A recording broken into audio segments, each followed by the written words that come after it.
What's going on? Woo! Welcome in to another episode of the Fantasy Football Fellas podcast.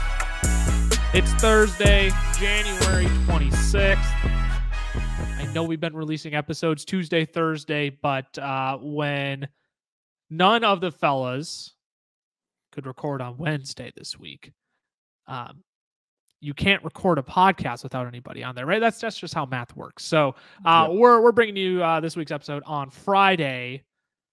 Just Lucas and Cameron hanging out with you tonight. I'm at Lucas Wenzel on Twitter. Camlaw FFF for Cameron.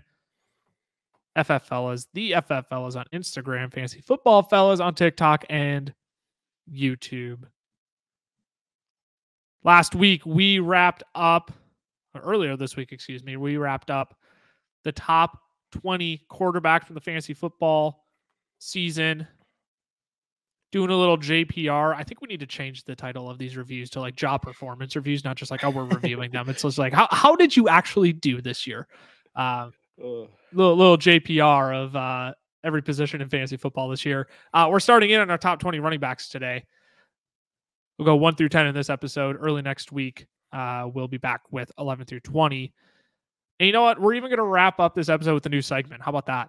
Let's go. A brand new segment. Let's go. Even in the offseason, we're coming out with all sorts of new stuff for you. We're not just a one-trick pony. No, all right? We're spicing it up. We're spicing it up. We're spicing it up a little bit. So, new segment at the end of the pod. But with limited news and notes, I mean, really, we're just going to push that to next week and just pair that with the conference championships. We're like 2 minutes into this. Why don't we just dive on into the top 20 running backs for the 2022 fantasy football season?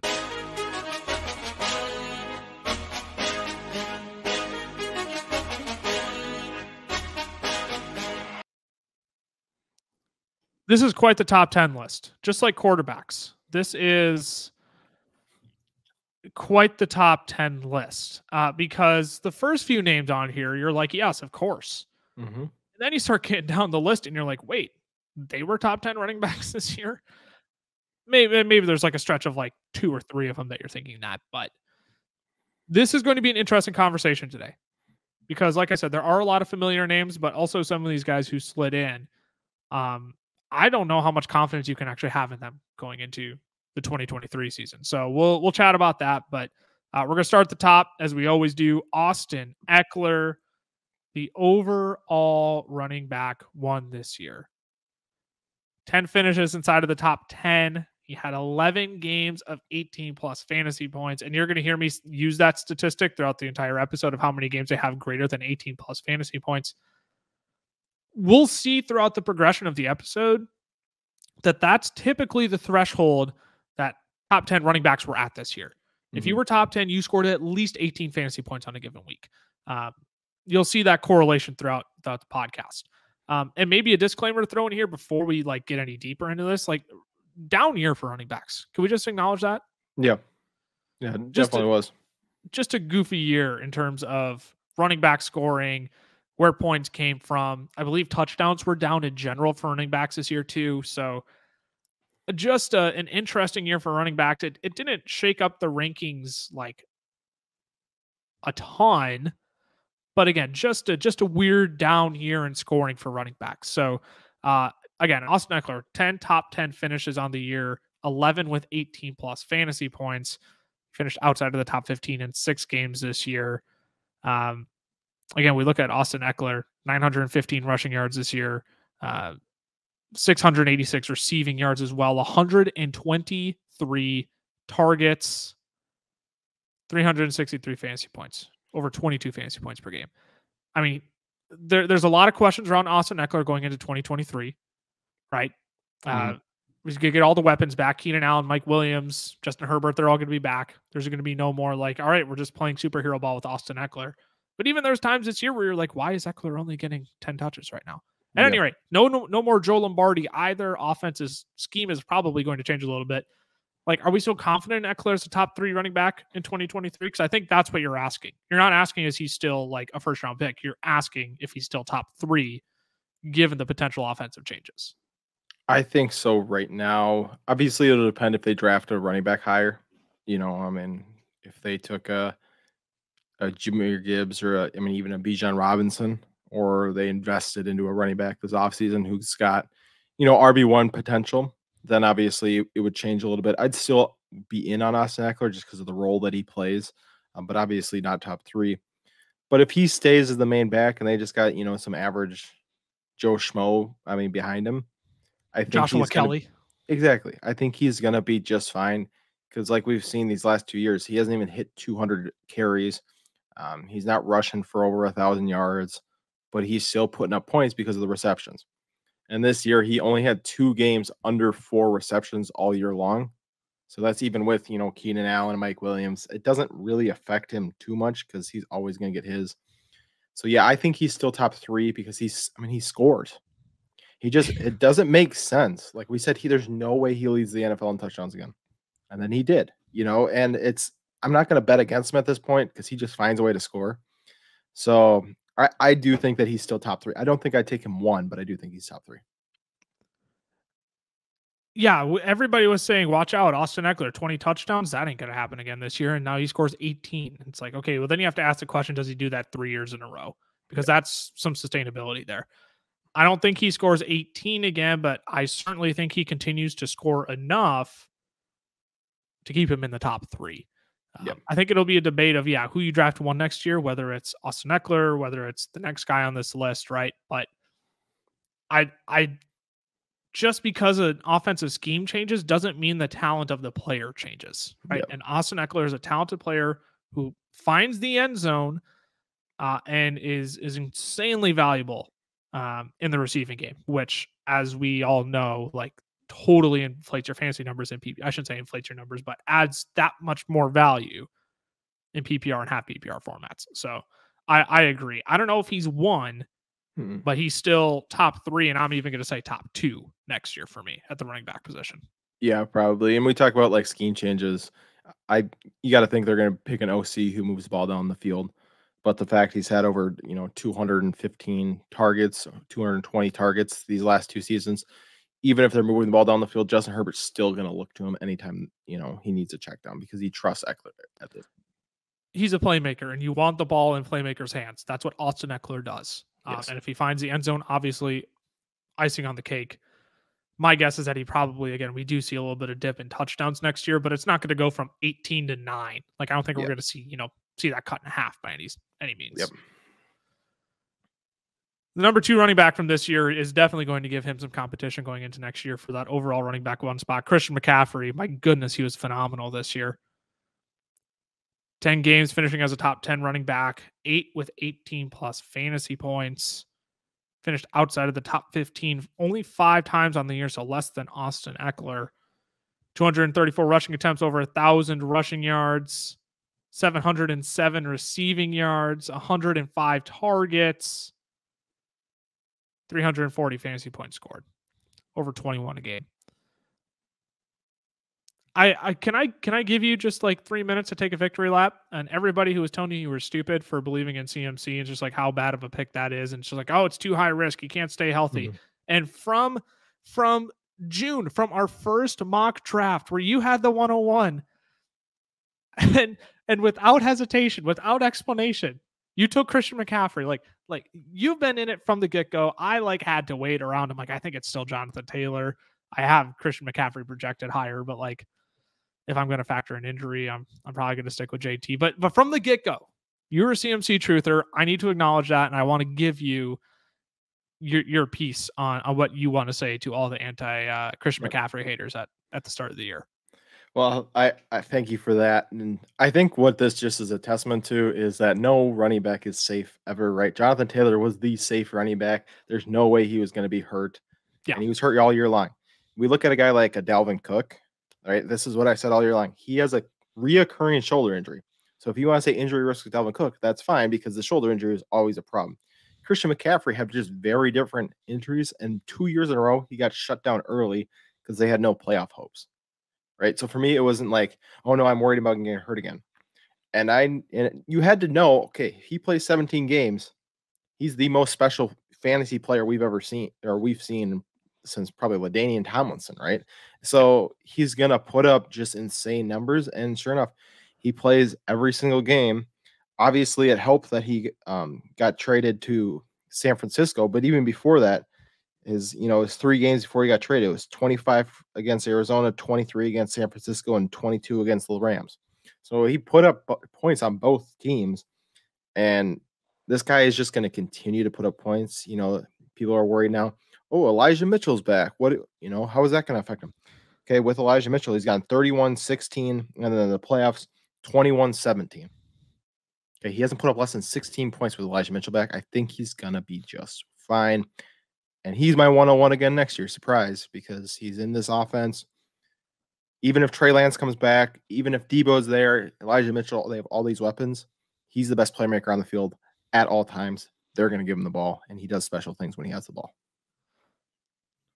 I mean, well said. I don't need to really say anything after that. I think the only piece I'll add on San Francisco is you really think Kyle Shanahan is going to be dumb enough to not give Christian McCaffrey the football? Exactly. Like, that was the dumbest thing I ever heard in the world. In terms of, they just have so many playmakers, and Kyle Shanahan, and is it going to work with Elijah Mitchell? Like, shut up, Christian McCaffrey. He's the best dude on the football field for that team. Yeah. You can argue, Debo is the best playmaker, but I'm sorry, when Christian McCaffrey has the football in his hands, he can just do so much with it.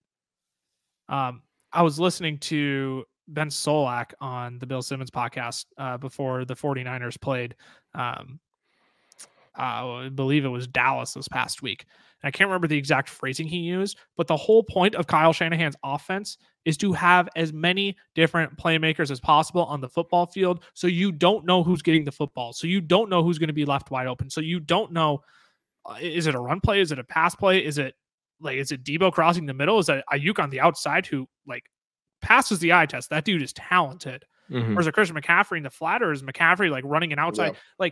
That's the whole point. You're not supposed to be able to predict Kyle Shanahan. So them going out and getting Christian McCaffrey, all the analytics dudes are oh, that's stupid. Doesn't make sense to have that high of a paid running back on your team. But for Kyle Shanahan, it made all the sense in the world. So that's the only other piece I'll add. Otherwise, I 100% agree. He's going to be my first overall pick next year. He's just too talented and too good of an offense to not have as a top 2 pick next year. Yeah, I'd agree. And you just look at just skill set wise too. No other running back lines up outside like McCaffrey and runs a full route. Yes. Why running backs will run and then it's kind of like a slant or something. McCaffrey can run any route that you put him out there against. And we're talking about receptions. Austin Eckler had 21 more receptions than him, and McCaffrey still had 20 more yards than Eckler. McCaffrey's just more efficient when he gets that, right? It's not just he needs a ton of touches. He scored 20 points in a game where he only had 14 touches this year. He also had a game where he had 29 touches and scored 35 points, right? It doesn't matter how much volume he gets. He scores points in fantasy. He does it every single possible way. And honestly, I think he definitely scores more than 12 touchdowns next year on the San Francisco offense.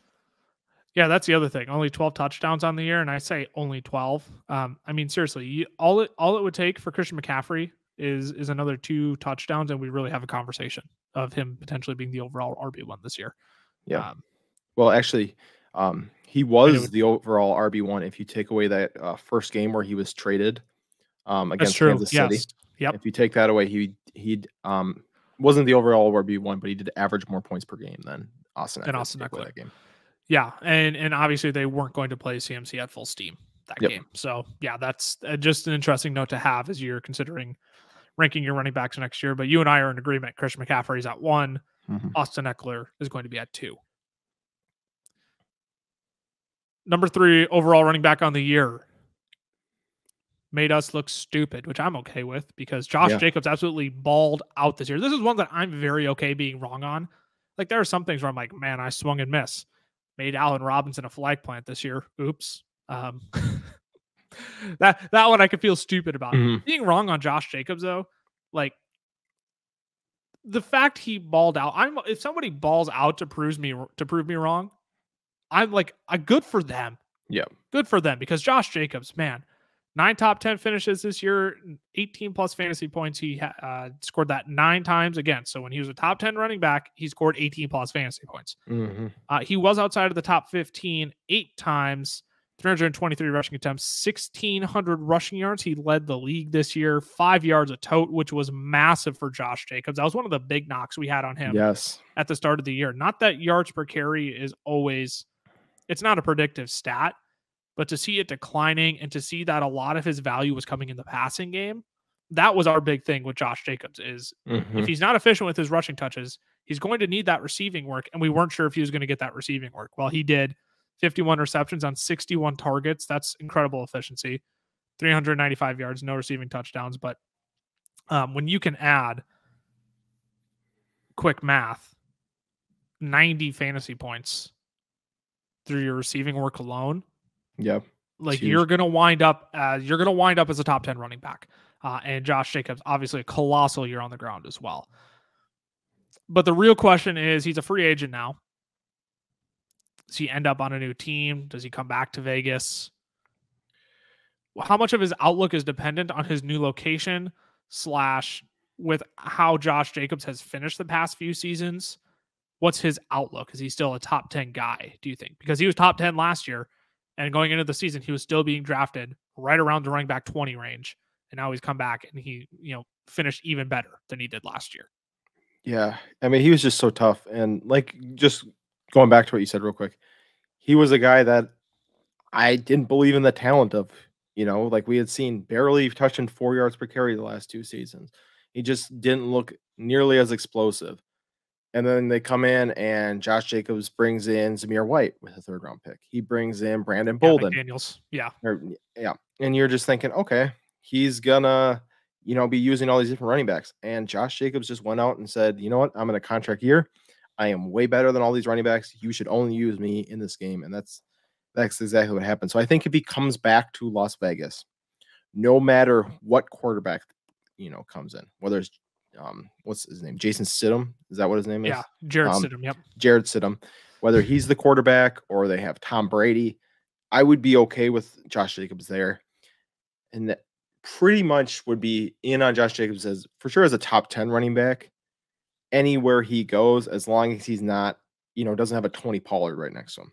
If he's got someone who's taking receiving work, then, it kind of becomes a little trickier because you also don't want to bank on him reproducing 1,600 yards again when he hasn't really sniffed that so far in his career.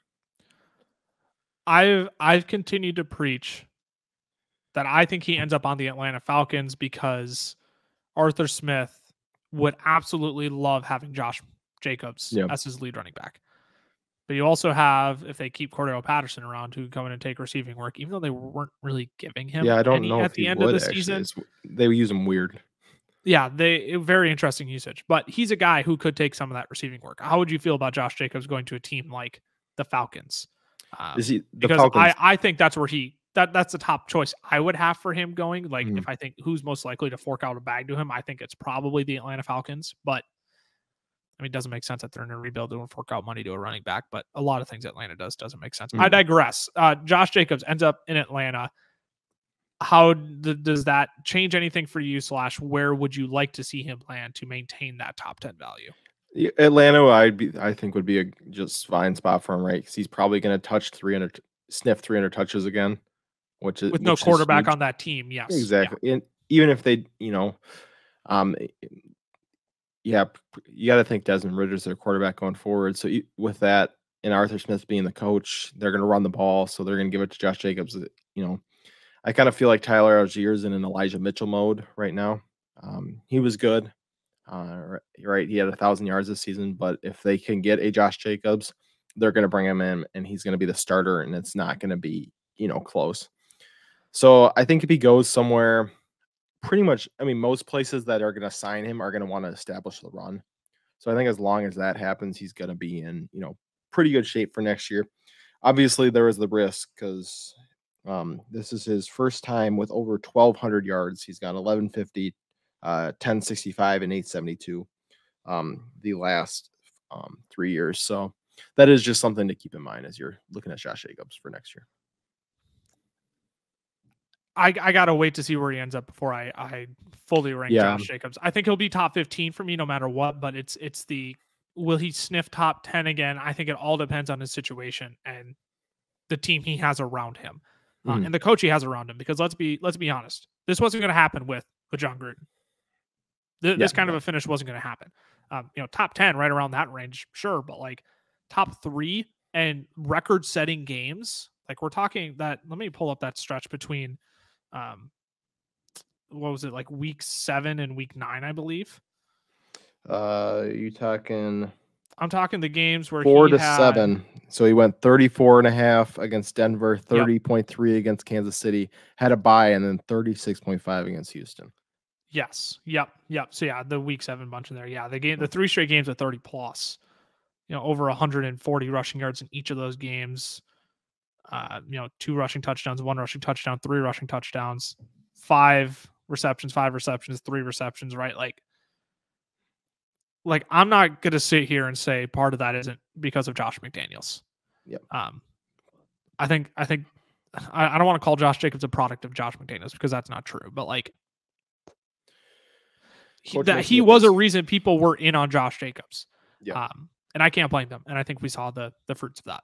Yeah, I would agree. Let's move on. Keep things moving here. Derrick Henry, because we have a lot of discussing to do on some of these guys yet. Derrick Henry, he was the overall running back 4 on the year. Obviously, just feed the Yeti. 319 rushing attempts, 1,400 rushing yards, 4.5 yards a carry.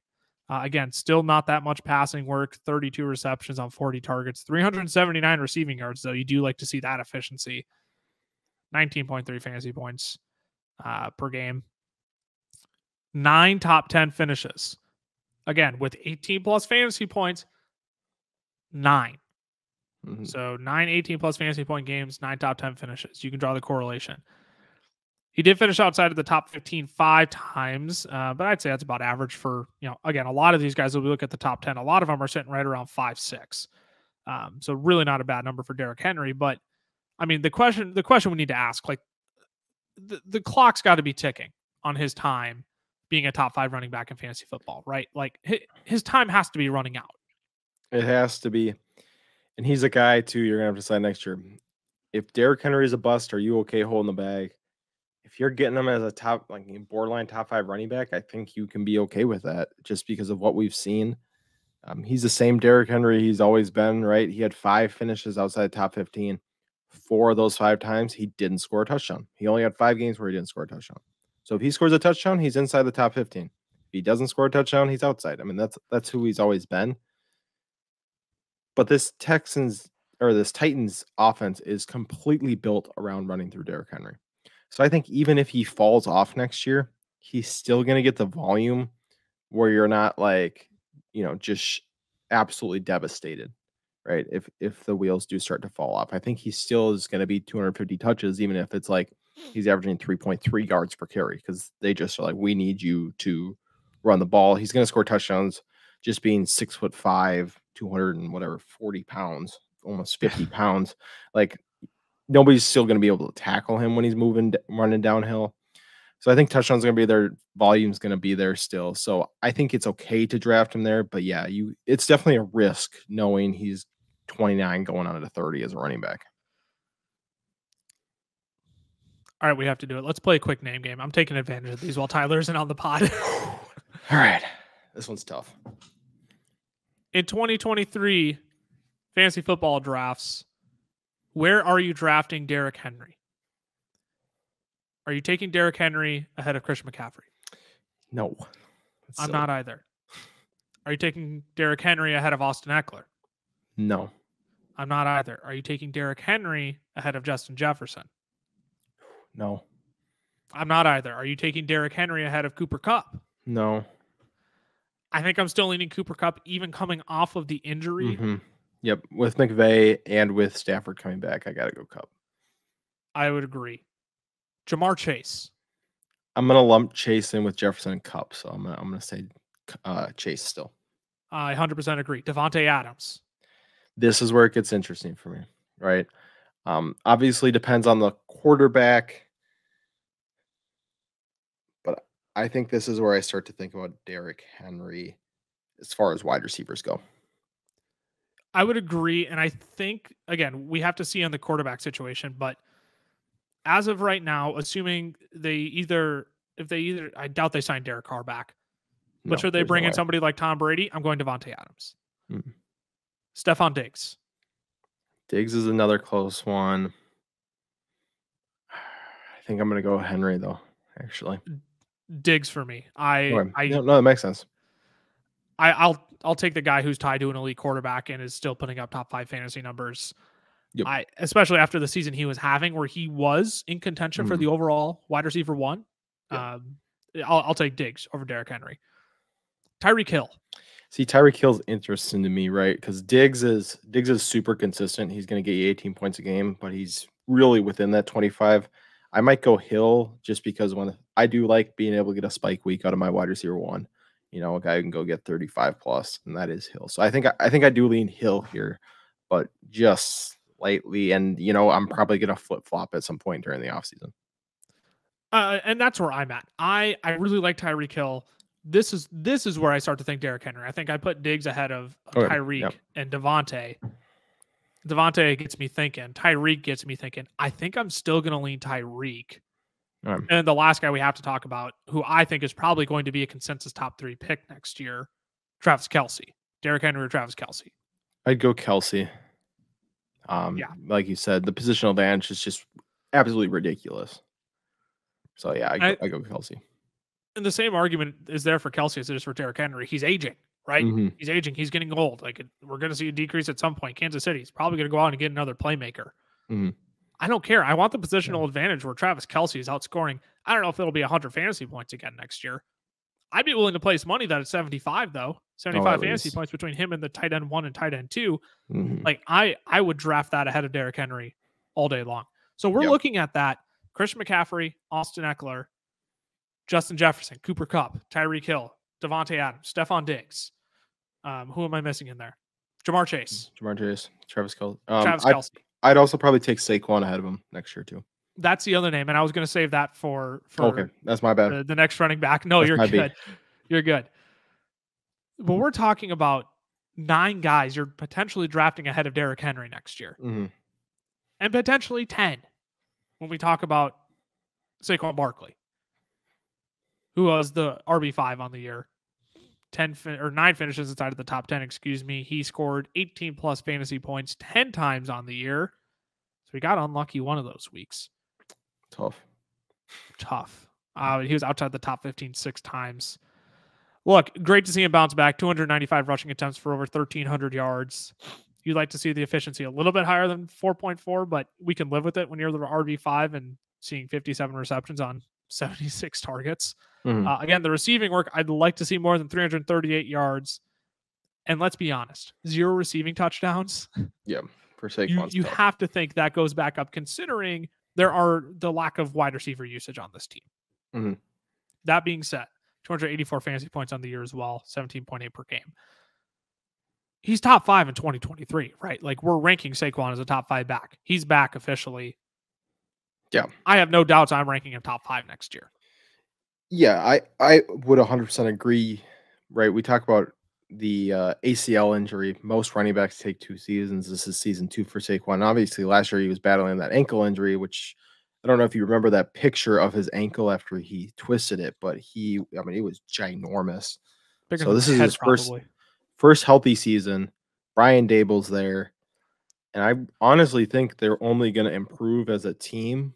They have to add more weapons to the outside. I think that still helps Saquon going into next year because teams aren't just going to be able to stack the box on him again. I think 280 plus carries, probably going to look at another 75 targets. This guy's going to get the volume, and he's still a special player who makes people miss and, scores at will sometimes. So you got to think he's for sure a top 5 back. He might even be a top 5 pick next year. Yeah, you can throw him into the Stephon Diggs, the Justin Jefferson. Well, yep. I think I would still take Jefferson Kupp, Jamar over him, but yes, but Stephon Diggs, Devante, Tyreek. That's the threshold you really start to talk about Saquon Barkley. I agree. Exactly. Let's move on. I mean, he still got juice. That's the other thing I want to say. Yeah. Saquon still got juice. We saw that. Like, I just can't believe how many people I remember posting a tweet last year. I don't have a lot of followers on Twitter, but I posted it on my personal TikTok. Mm-hmm. And I said, essentially the quote tweet was, a fantasy football take that'll get you canceled. I said that Saquon is still a top 10 running back. He's not washed. Everybody's overreacting. Mm-hmm. And the amount of people who came into my comments and said, nah, dude's washed. I'm like, dude's 24. You can't be washed at 25 unless if you have like 2 ACL tears. Then we can talk about it. But like, I understood the injury concerns, but like, it's not like Saquon Barkley didn't show that he didn't have any juice left. Yeah.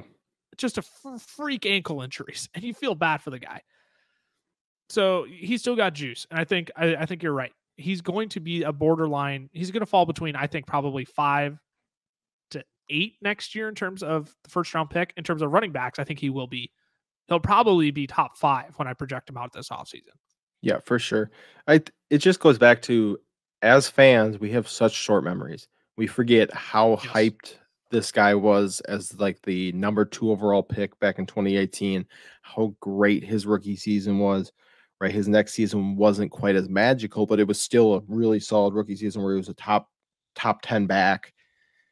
In only 13 games, he was a top 10 back, and then he tears his ACL. He has an off season with battling injuries, and it's like, okay, he's fully healthy now. What do we think is going to happen? Oh, he's really good. How surprising. It's just like, we got to remember too, like, just because something happened a couple of years ago doesn't mean it's, and this can't happen again. So yeah. Right. That's the last I got on Saquon Barkley. Yeah, no. That's great.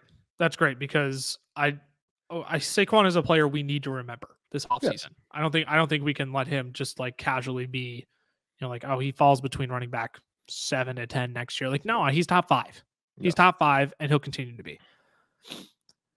Now, a guy who I don't think will be top 5 to 7 next year, Nicholas Chubb, was the RB6 on the year, 302 rushing attempts for over 1,500 yards, 5th straight year of over 5 yards per carry. Still no receiving work. 27 receptions on 37 targets. Caught a touchdown. 12 rushing touchdowns on the year as well. 281 fantasy points, 16.6 per game. Here's the thing about Nick Chubb. Here's why I don't think he's going to be a top 7 running back again next year. 7 finishes inside of the top 10 this year. That's great. And 7 of those finishes, he had 18 plus fantasy points. Surprise. There's the trend that we're continuing to see. He was outside of the top 15 running backs 8 times on the year. So he was more frequently outside of the top 15 than he was inside of the top 10.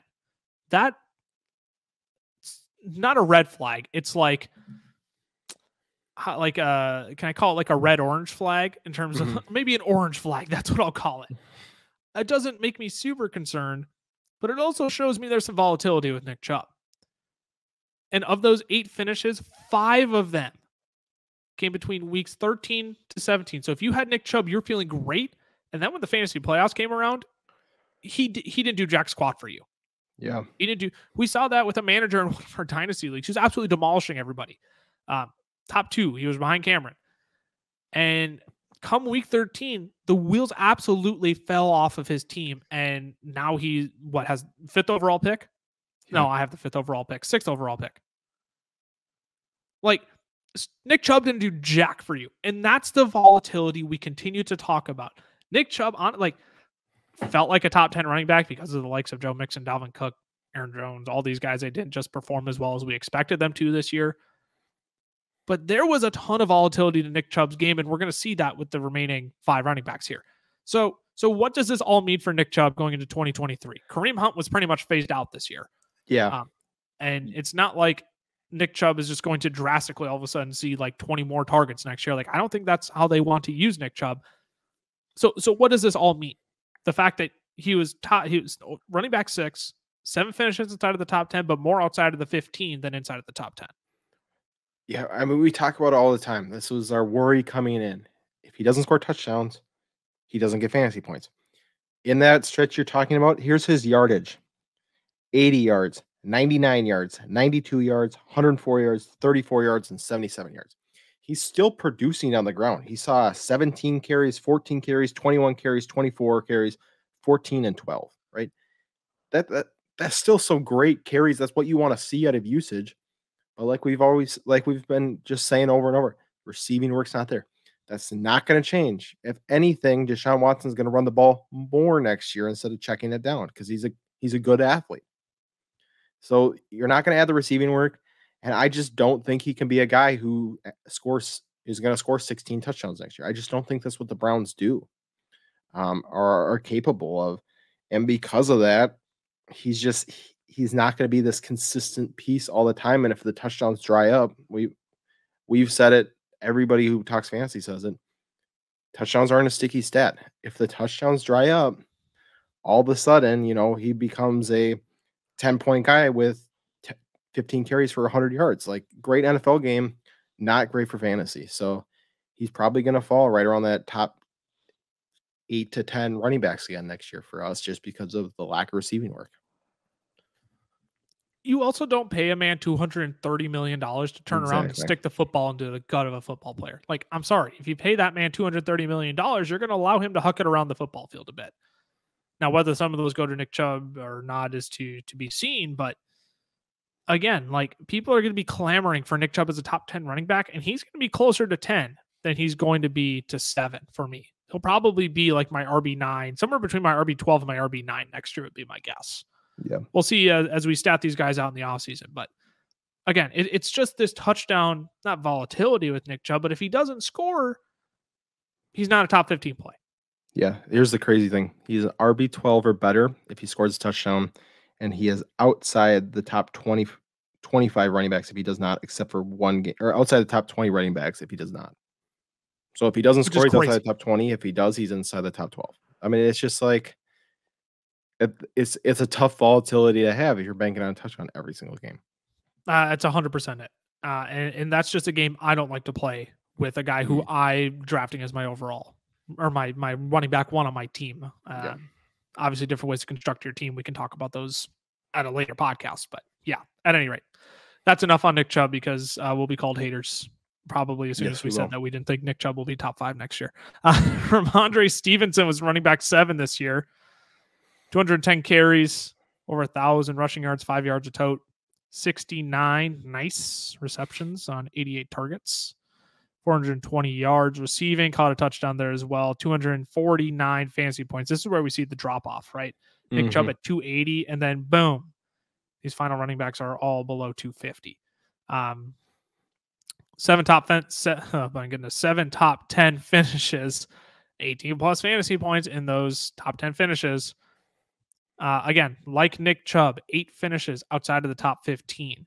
Damian Harris, potentially departing in free agency. We've never really seen Bill make one running back the guy. Remember, they still have rookie running back Pierre Strong. I'm not saying he's gunning for Ramondre Stevenson's job, but we saw Pierre Strong get more involved at the end of the season. So how are we valuing Ramondre going into 2023? Is he going to be one of those borderline top 10 guys, or is he still probably going to fall in that 15 to 20 range? And he just kind of fortuned his way into a top 10 finish this year, given again the likes of Dalvin, Joe Mixon, Aaron Jones, other guys who we had as top 10 options. Yeah, I think he's going to be. I think there's 2 ways to think about it too. I think he's going to be a benefactor of those guys, the Dalvin Cooks, Aaron Jones, guys starting to fade out. They're all kind of getting to that age 28, that magical age that we talk about, where in lifetime carries are building up, and some of these running backs are gonna fade away next year.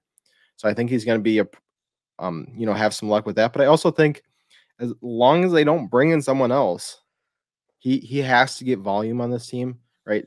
Patriots are always going to establish the run. Doesn't matter if Bill O'Brien's calling the offense. Doesn't matter if it's Matt Patricia.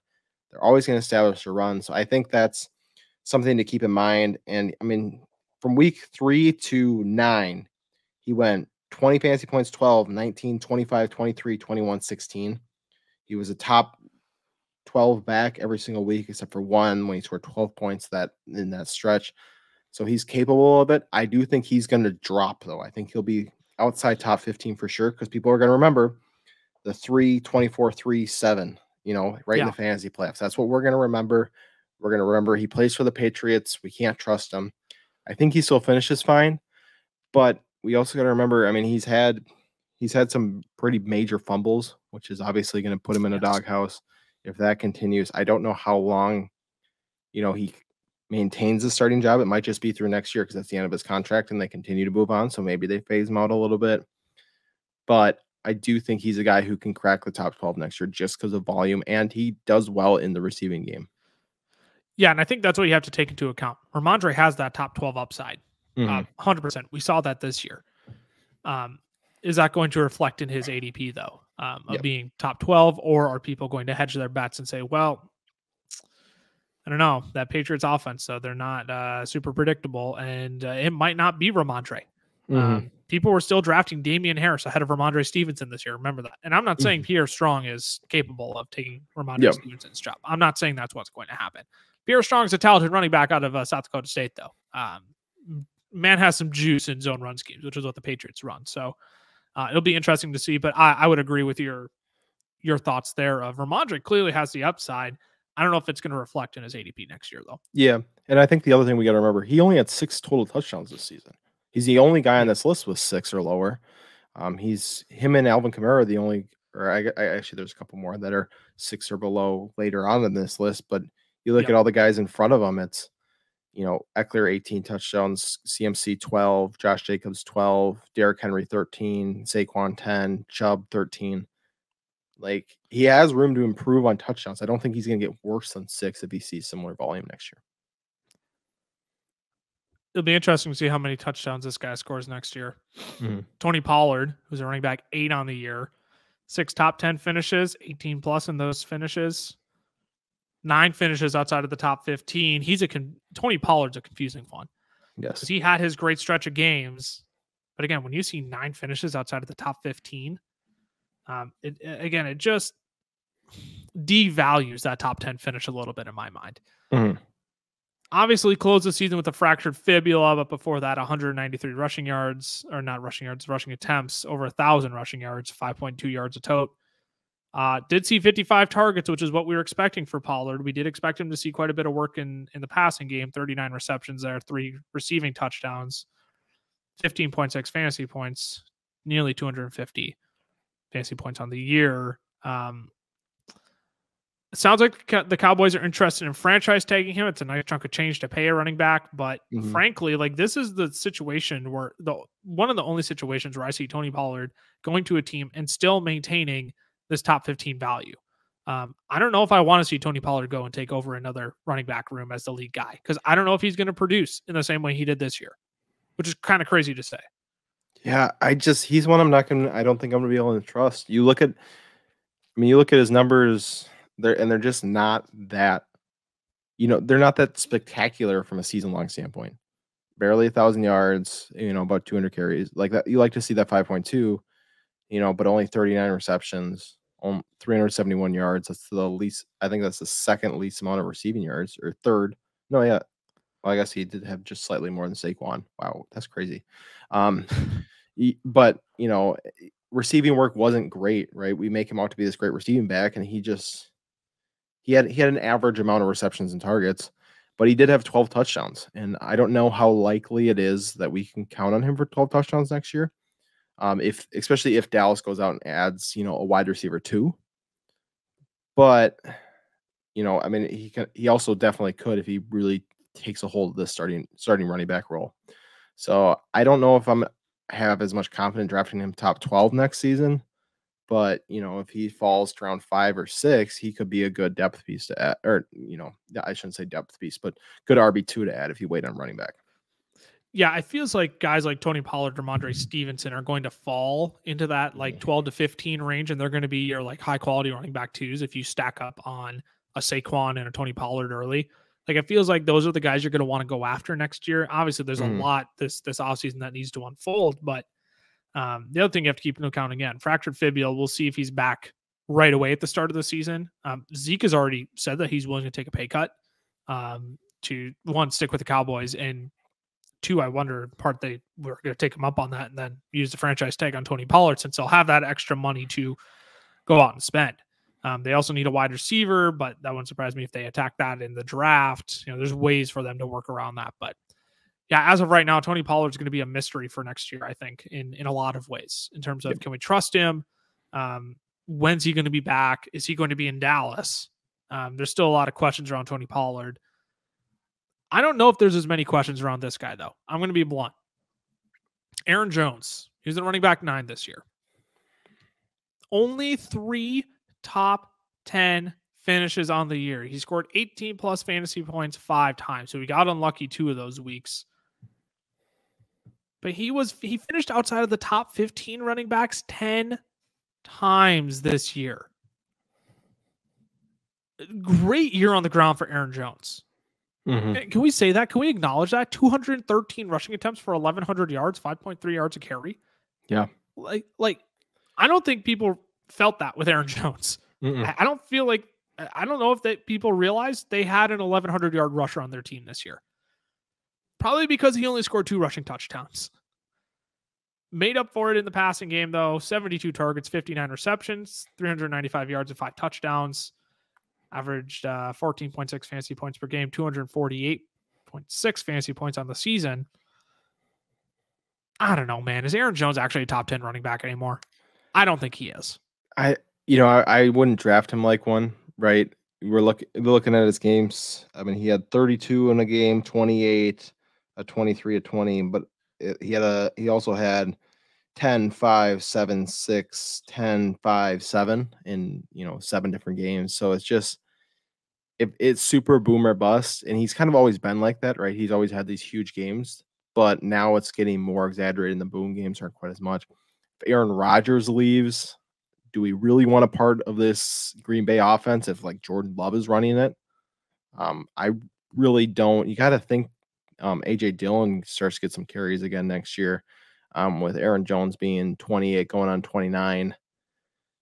But it is hard to ignore 5.3 yards per carry, still saw 72 targets. Like he still has it as a running back as of right now. So you're probably looking at him probably in that same Ramondre Stevenson range, right? They'll have different reasons for being there, but that's probably where he's going to end up going, just because, like you said, only 3 top 10 finishes. That's just the boom weeks just aren't there quite as much for Aaron Jones anymore. So who would you rather have next year, Aaron Jones or Ramondre Stevenson, since you brought up that name? Because I think that will be the conversation. So assuming New England doesn't bring in another running back, I'm going to take Ramondre, just because I think there's more that we're going to know about how this offense is going to run. I'm assuming Aaron Rodgers leaves. That's just kind of the way the talk is going at this point. So I'm going to take Ramondre, just knowing that he's going to get the work, and knowing that, hey, I guess Aaron Jones only had 7 touchdowns, but I think that just touchdown-wise, I think New England probably will score more than Green Bay next season, unless Green Bay can bring in a veteran quarterback. Yeah, and that's the unknown denominator right now is will Aaron Rodgers be back, or is he on a new team, the New York Jets, the Tennessee Titans, any other team that wants to trade for his services, right? I think that is going to impact Aaron Jones's value, because I don't think Jordan Love takes him to the same level that Aaron Rodgers has continuously been able to. Back 10 on the season, Joe Mixon. 4 finishes inside of the top 10. Only 3 games with 18 plus fantasy points. So he stumbled into a top 10 finish while not scoring 18 plus fantasy points one week. 8 finishes outside of the top 15. Just a putrid year from Joe Mixon, really, too. I mean, 212 rushing attempts, 826 yards, 3.9 yards, less than 4 yards a tote. Yeah. I mean, the receiving work, you like the receiving work, right? 440 receiving yards, 60 receptions, 2 touchdowns to the air, 240 points on the year. But like, again, week 9 performance, 5 touchdowns in that game, and he had 9 on the season. So 5, you take away 2 of those touchdowns. I don't care. Like, I get it. Oh, take away when a running back did good. He didn't do jack in any other game this season. So I feel like less scrutinized if you come back at me with that to say, okay, what if he only scores 3 that week? Like, that's 21 less fantasy points, and that's a very different finish than what he had on the year. Yeah.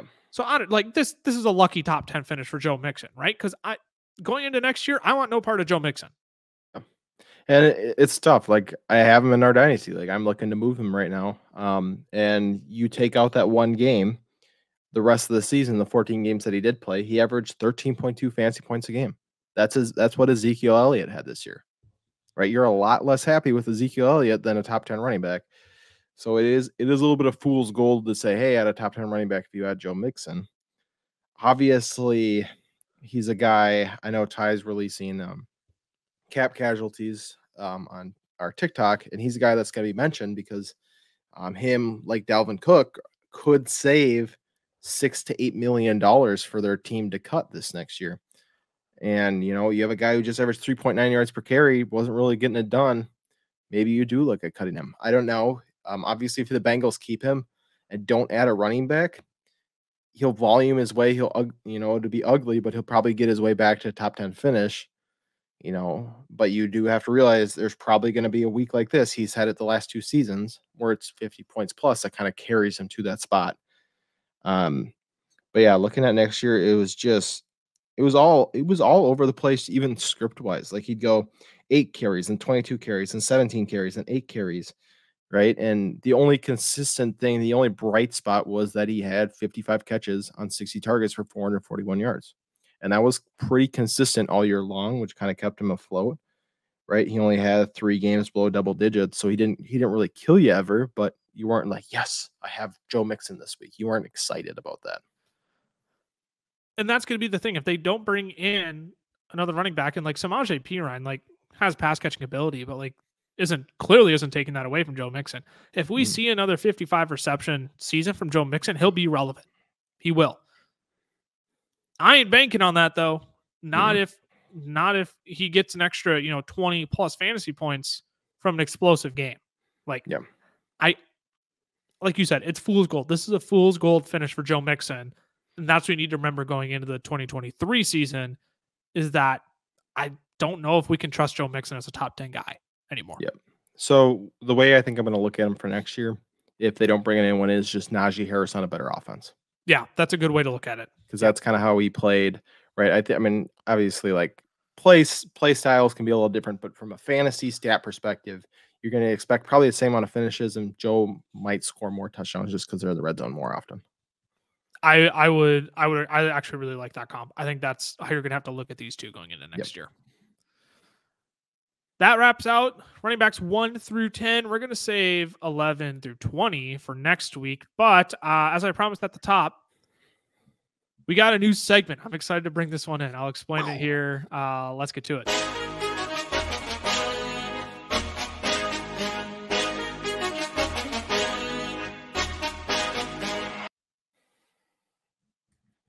We're starting a new segment because I really miss draft season. I really do. And because you really can't draft a ton right now, that means much of anything. So I thought, why not just draft for fun? We're going to have a draft of the week. Yes, sir. Until we get to our first fantasy football mock draft for the 2023 season. Perfect. So here's how this is going to work. We're going to have a topic every week. It's going to be a 5-round draft.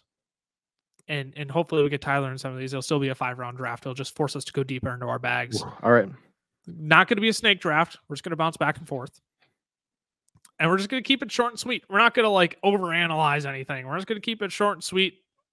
Give me your pick. Give me your short reason. We're going to keep things moving. We're wrapping up the episode with this. We don't need this to be another 30-minute segment. But that's it. It's going to be draft of the week. We're going to keep it short and sweet. And they're going to be highly debatable. I promise you that. Perfect. So this week's draft of the week is candy. We're doing a candy draft. And because I'm such a generous host, I'm going to let you go first, Cameron. All right. First overall pick in the candy draft.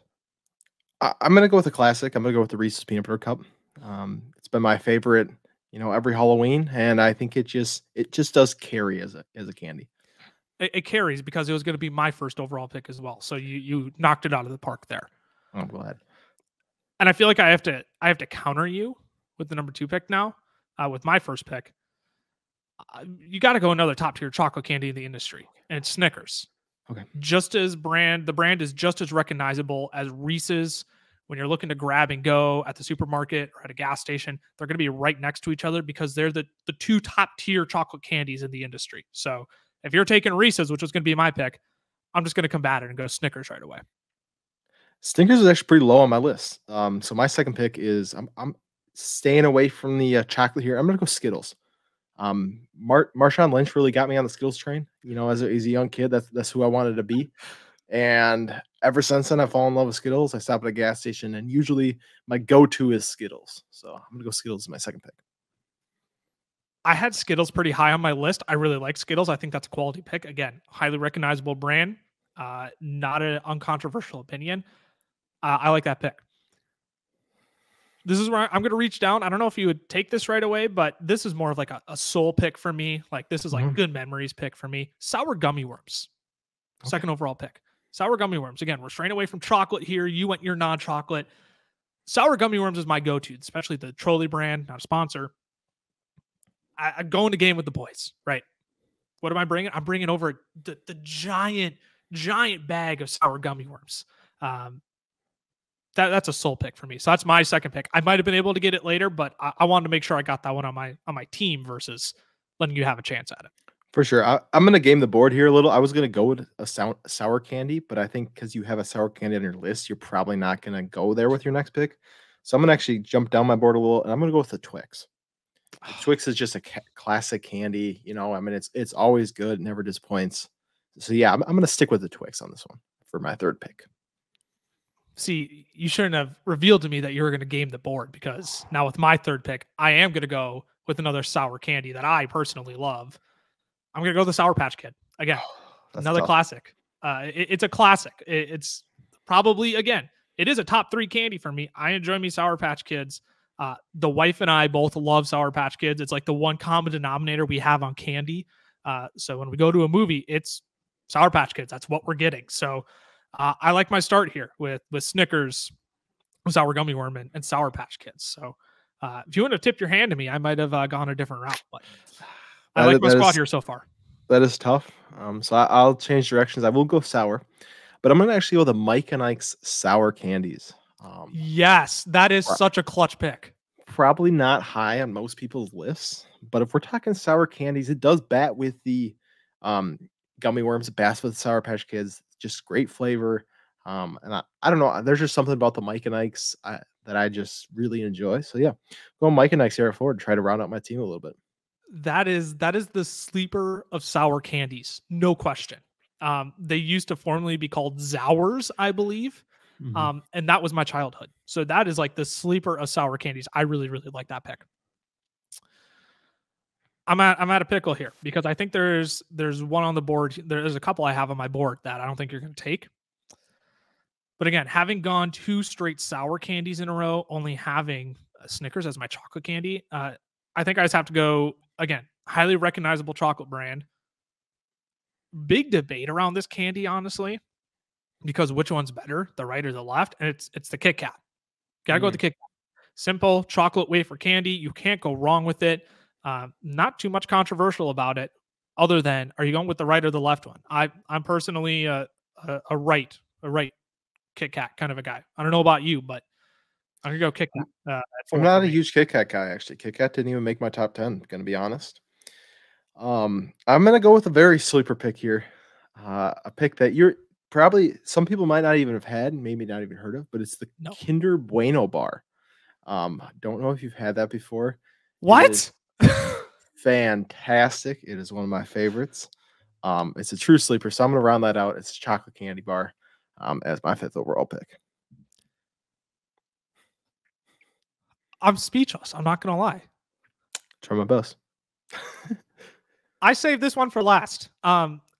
Secretly, when you took Reese's, I kind of wanted to be controversial and take this candy first with my pick, but I knew you weren't going to take it because I'm in a minority group when it comes to this candy. Almond Joys are a top 3 candy. They are a top 3 candy. And I knew you weren't going to take it, so I saved it for last. Almond Joy rounds out my team. Nobody's going to like me for that take.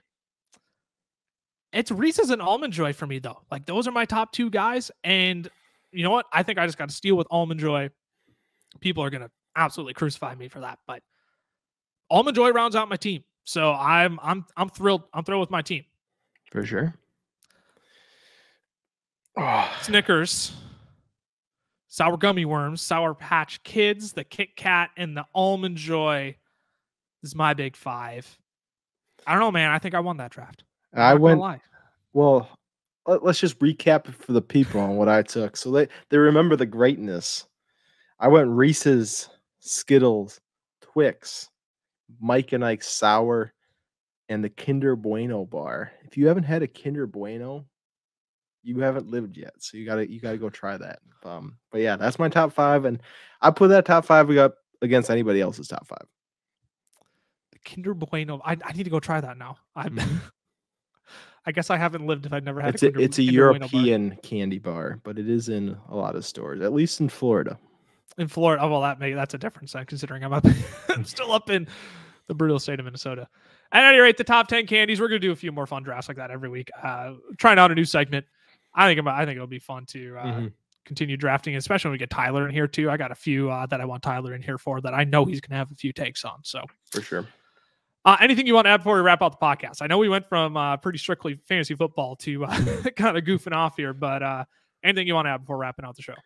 Get in a dynasty league. Yes. Like why not just join one now? You know, it's early, but everybody's at the same spot. It makes it fun. You're doing fantasy football. You're making trades throughout the off season. Lucas pulled off a trade today. Go read that thread on Twitter. I'm working on one right now. I guess I did pull off one earlier, but it wasn't exciting. So I have an exciting one I'm working on now. But it just makes the offseason more fun, and even almost as enjoyable as the actual regular season itself. 100% agree. Yeah, if you're not in a dynasty league, go either start one or find a website that has them like just actively ready to join, that people are starting up a league and they're looking for people to join, because there are those sites out there. Our favorite site is Sleeper. That's where we do all of our dynasty formats on. It's one of the, if not the best site to probably host your dynasty league on. So go start one up, because you're still thinking about fantasy football year round, and the opportunity to actually scout rookies before they come in, the opportunity to trade draft picks. It just adds a whole new dimension to fantasy football. And we're going to dive into that. We're going to wrap out this top 10 or the top 20 reviews of every position. We're going to do a little bit of mock drafting here. I'm not going to spoil that. We're going to do a way too early mock draft coming up. But then we're going to dive into dynasty rankings. So we're going to be talking dynasty football. If you're not in a dynasty league, please go join one. They are a ton of fun, and it adds a whole new element to dissecting your future outlook on players. Yes, sir. That wraps out this episode of the Fantasy Football Fellas podcast, though. I'm at Lucas Wenzel on Twitter, Camlaw, FFF for Cameron. Main page is FF Fellas. On Instagram, it's the FF Fellas, Fantasy Football Fellas. On TikTok and YouTube, there's new content every single day over there. Cameron, you brought up ties of releasing cap casualties. We've been talking about the Patrick Mahomes, Joe Burrow debate. We've been talking about stats you may not have realized from the 2022 season. We'll have dynasty content coming over there as well. I mean, there is still so much we're posting every single day. So if you're not following us on TikTok, subbed on YouTube, turn on those notifications so you know when we're posting, when we're going live. And if you want to join our chalkboard as well, we're releasing prop picks as well with our friends over at Underdog Fantasy, promo code Fellas. You can go see our weekly picks over on our chalkboard as well and be a part of a community that's chatting NFL football year round, the entire season. Yes, sir. That's down in the description of the audio podcast or YouTube video you are listening to. That's all for today, though. I'll quit rambling. Two stooges being dudes. I miss you, Tyler. I'm going to keep saying that until you're back on a pod. I know we talked about adjusting the schedule, but the more I realize it, the more I think about it, the more I realize Tyler's never going to be able to join us. He's such a bum. Well, we got a new job opening if anyone's interested. So. Can send your applications to Tyler_Ploth on Twitter.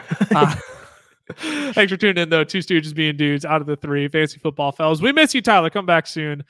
We'll see you all next week to chat running backs 11 through 20. Deuces.